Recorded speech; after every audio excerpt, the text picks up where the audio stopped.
N ಎಚ್ಚಿಂದ 2 kilometre ಆಗುತ್ತೆ ಅಷ್ಟೇ. ನ್ಯಾಷನಲ್ ಎನ್ ಎಚ್ ಇದೆಯಲ್ಲ, state highway Ooty Gundlupet N ಎಚ್ಚಿಂದ 2 kilometre. Corner property 4 acre. Red soil ಬರುತ್ತೆ. 3 ಕೋಳಿ ಫಾರಮ್ ಇದೆ 100 ಅಡಿಗೆ. ಕೋಳಿ ಫಾರಮ್ ಬೇಕು ಅಂದರೆ ಇಟ್ಕೋಬೋದು, ಬೇಡ ಅಂದರೆ ಹಸು ಫಾರ್ಮ್ ಮಾಡ್ಕೋಬೋದು. ಅದನ್ನು 45 ಅಡಿ ರೋಡ್ ಬರುತ್ತೆ. ಇದು ರೆಡ್ ಸಾಲ್ ಬರುತ್ತೆ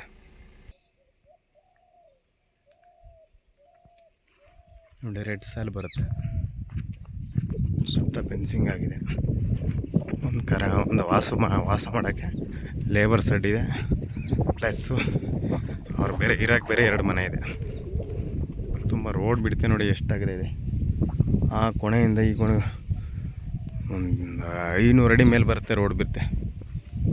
2 ಪೊಸಿಷನ್ ಬೇಕಾದ್ರೆ ನೀವು ರೀಸೇಲ್ ಮಾಡ್ಕೋಬೋದು, ಬೇಕು ಅಂದರೆ ರೀಸೇಲ್ ಮಾಡೋದು.